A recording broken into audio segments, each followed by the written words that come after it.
day 23, and today's topic is about emotional maturity.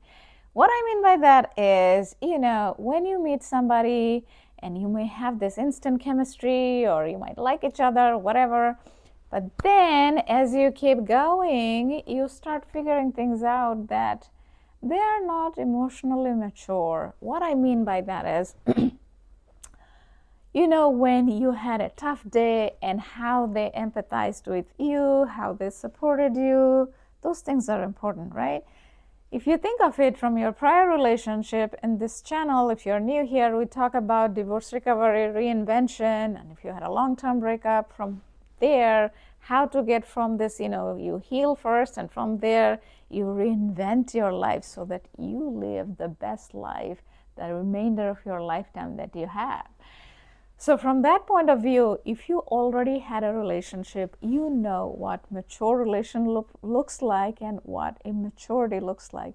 You may have a great chemistry, but when it comes to real maturity, it's about how you are connecting, how you are communicating, and a lot of time, you yourself might fall into the trap. So what I mean by that is,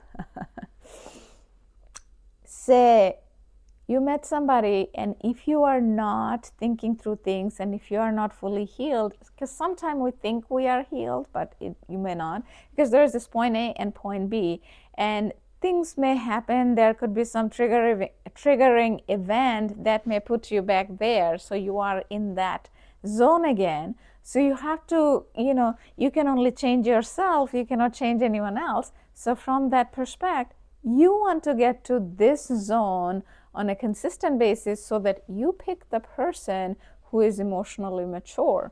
So going back to this thinking, speaking, action, TSA, that's how you can get there faster. If you have any question about that, ask me in the comment section below. And if you are coming to this channel for a while, you already know this. I talk about this a lot. So from thinking perspective, you want to start telling yourself that no matter what happens, you pick a person based on their emotional maturity, because emotional maturity is a key for living a better life. So if I were to think of instant spark, so think of a house that is built on sand. I don't know if it's the right example. Built on sand versus a house built on brick, using bricks. So the house that they use bricks to build is stronger. The tornado or whatnot that happens, it's not going to fall off.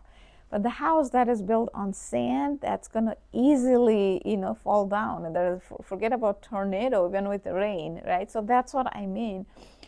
Because, life can be hard sometimes for you or for the partner, but you both have to be able to communicate, and you have to see if they have empathized in the past, how they communicated, so you may have gone through this experience. If you had a long-term relationship, if you had a marriage, you know how those things, even without knowing your story, I know that communication has broken between you two. Even without knowing you, I know that both people probably feel that the other person didn't show enough empathy about their feeling, even though both may feel that, oh, I showed enough empathy, but the other person didn't. So there is this mismatch, all comes from communication. So that is the thing you have to tell yourself, again, going back to, you can only change your brain, no one else's. So start thinking that you want to choose the person from that mature level. Start speaking about that with your best friend, family, whoever your best friend is. Start talking about that. I want to choose a person who is emotionally mature. You want to be in point B, where you are also very emotionally mature. And not only that, sometimes you have those blind dates and whatnot. So when you share this with your best friends, they also know what is important to you, right? Because normally when you put your list of non-negotiables, I don't know, 3 or 5, whatever your non-negotiables are, people normally won't put this thing that, okay, I want a mature person, but it is a key. It is about building a house that is built of bricks versus it is built on sand. when if it is, think of a beach, and then if you build something with sand, the wave comes and it washes away. If it rains, it goes away. That's the difference. So when it comes to action, and that's where you have to be careful. So when you go out on a date, we're continuing with the dating, you want to make sure that the person is emotionally mature. I know I'm talking a lot about maturity because that happens in many relationships. One person is very mature, and a lot of this happens from the life experience that they had, and the other person may not be. And it doesn't have to be exactly the same, but if there's a huge mismatch, one person is here and the other person is here, it will just create a lot of conflict, because that comes from the values that are built from life experiences and how the childhood was. So if somebody is beyond their 40, there is no changing. They're not really changing for you after they met you. If they do, it's a bonus, but you cannot count on that. So if you're getting with somebody, you want to make sure that there's a difference, there's some difference, you can work with it. But if you're here, they're here, or the other way, it's not going to work. So that's why you have to ask yourself, did they show empathy? Are they open and clear about their communication? And are they consistent? These things are so important, right? The communication, if I have to pick one thing out of all of it, like, okay, not everybody can be consistent and all of that, because we all have our own flaws. Nobody is perfect. One thing you want to put in your non-negotiable is a person who communicates openly, because communication can kill everything.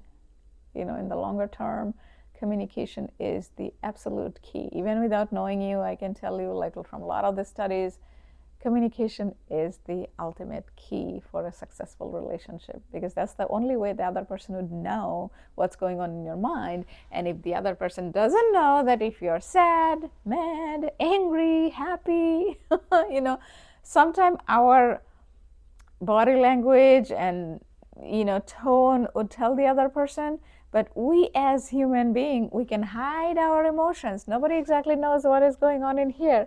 So it is important in a relationship to communicate to the other person. If you are empathizing, communicate that. If you are feeling just sad for them that they had a bad day, but you don't know what else to say, just say that, because those little things really, really makes a bond strong.